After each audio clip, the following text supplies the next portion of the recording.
আচ্ছা বন্ধুগণ, তোমরা সবাই কেমন আছো? আমি কিন্তু অসময়ে ইলিশ ভাপা নিয়ে এসেছি। অনেকদিন তোমাদের সাথে দেখা হয়নি, তবে আবার দেখা হবে ভিডিওর মাধ্যমে, আর অনেক কথা হবে। চলো তাহলে আজ রেসিপিটা শেয়ার করে দিই। ইলিশ মাছ এনেছিল অসময়ে, কিন্তু খেতে কিন্তু সময়ের মতনই টেস্টি ছিল।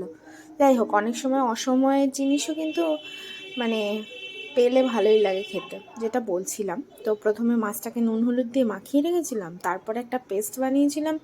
ওই সর্ষে জিরে, এই জিরে না সরি, সর্ষে আর কি দিয়েছিল, দিদি দিদি করেছে কিন্তু এটা।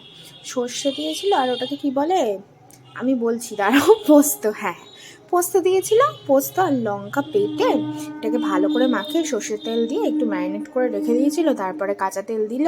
কাঁচা তেল দেওয়ার পরে কড়াইয়ে ওটাকে কি বলে কালো কালো কালো জিরে দিয়েছিল। তারপরে মাছটা দিয়ে 10-15 মিনিট রাখলো, কাঁচা লঙ্কা ছিটিয়ে দিল। তারপর খেয়ে যখন নিলাম, দারুণ খেতে হয়েছিল কিন্তু। একবার ট্রাই করে দেখো তো।